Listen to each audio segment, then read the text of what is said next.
So I'm going to try and make a informative yet simple, not overly detailed video on how to use a sprayer for beginners or people that just haven't gotten too into it, or you're just thinking about, taking that step and getting your own sprayer.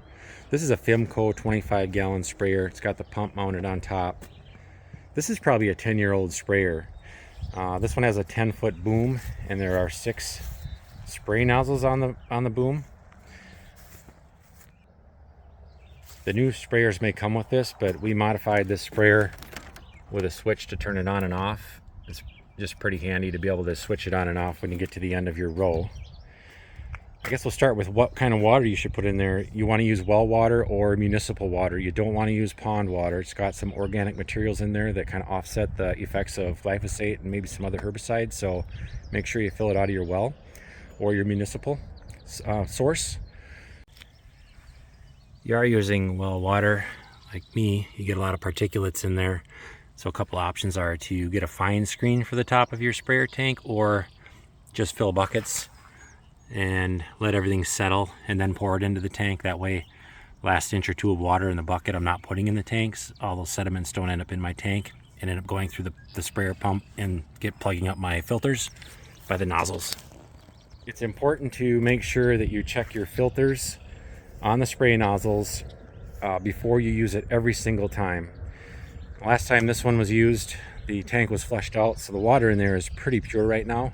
So what I'm going to do is I'm going to clean all the nozzles and run the sprayer and make sure all of the nozzles are spraying correctly before I put any chemical in there, so that I don't get it all over my hands and you're not breathing all that stuff when you're spraying it, and just checking it out to make sure it works. There's no point in doing that with all the chemicals in there.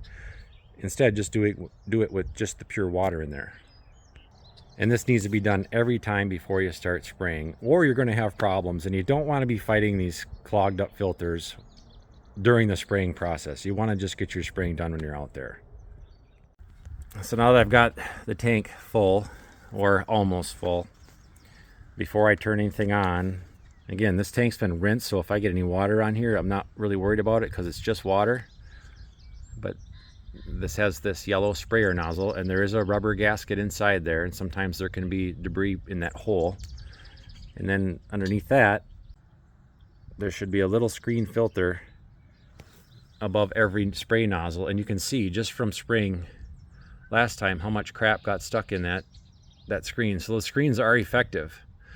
And speaking of screens, the draw valve inside this tank had a screen on it also, and it caused problem after problem after problem. We basically removed it. Now it sprays well, and all the little screens in the nozzles pick up the debris rather than just not having it come out of the tank in the first place. We found for this sprayer that just works better. You might find with your sprayer things work a little bit differently, but when we're getting that much debris in the tank, it seems like it's better to just let each individual filter above the nozzle catch the debris instead, so we're at least getting the spray to come this far out rather than not even to the boom in the first place. And so what I've done is I've taken all of the sprayer nozzles off, and most of the filters, a couple of filters are stuck up inside there, so when I turn it on, it's going to blow them out. I think it's a good idea to just run it without any of the nozzles on there. See there, it spit out the 2 filters that I couldn't get. And just let it run and push out any large debris before you put the nozzles and filters back in there. Again, just a reminder to wear protective gloves if you've got herbicide or herbicide residue in your sprayer.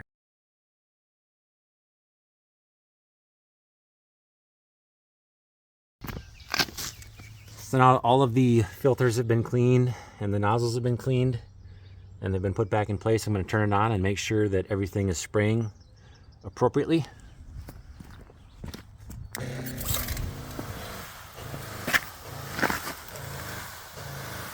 Might not be able to see that real good in the video, but all of the sprayers are working like they should work. Well, I've also found that these pumps can be a little bit temperamental at sometimes. This one's pulsing, haven't quite figured out why. Doesn't seem to be affecting the spray at all, and sometimes it does, sometimes it doesn't. Thought maybe it was because of a kinked hose. Those are good, so I'm not going to worry about that. I'm just going to keep spraying as long as it's working. And eventually it seems like it quits doing that once the pump gets maybe warmed up. If you watch videos on other people who are setting up their sprayers and they're talking about calibrating and doing all this math and spraying a certain surface area on their driveway and then running numbers, sure, you can do that. I'm a simple guy and I like to do things simple. I don't like to get into advanced math. I just why not make things easier for yourself and harder for yourself? So what I found is this 25-gallon tank, if about 20 gallons will cover an acre going in first gear about half throttle with this machine. And a good way to find out for yourself without making it overly complicated is fill up your sprayer and spray an area that's a half acre or 1 acre with just water and see how much it uses and kind of keep track of how fast you're going or what gear you're in. And so again, for me, first gear, about half throttle, we'll do 1 acre with about 20 gallons of water in this sprayer. I like to use an actual measuring cup when I'm putting in my herbicide. This is 41% glyphosate. I'm putting in 2 quarts for this 20 gallons in this sprayer to do 1 acre. A couple other recommended things are surfactants to help make your herbicide stick. And I like to use a dye because it is really hard to see where you're going or where you've sprayed sometimes out in the field. So I add red dye to the tank, about that much, and you don't necessarily see your complete spray pattern, but when you start a row you can stop for a second and let it spray, and it leaves you a nice straight kind of pink line, so that when you come back and turn around you kind of know right where you were and you can to start from again. So it would take a lot of dye to make it so you could see your entire spray pattern on the ground, but again, just for starting and stopping, it gives me an idea of what to get myself lined up again for the next row. One other tip too is that, especially with gly, if you're spraying that and you leave your gly water mixture in the tank for too long, that gly can gum up, and that really is what creates problems with the intake filter in the tank. It just turns into kind of a gum or a gel and it sticks in there. There is an option to you close one valve and open another, and you can let the pump run and it'll mix the chemicals up in the tank. I had about as a quarter mile, third mile, kind of a bumpy ride to here, which I feel like mixed things up pretty good in my tank, so I'm not too worried about running the circulation pump for a while, but that's an option. I'm out here on my 2-acre food plot. I had both of my food plots, 3 acres in all, drilled in yesterday with milo and sugar beets, and now I want to put a coat of gly down on top of this so that any of the weeds that are just starting, and they're there, it's going to knock them out so they don't compete with my milo and sugar beets that are coming up. It's June 4th today.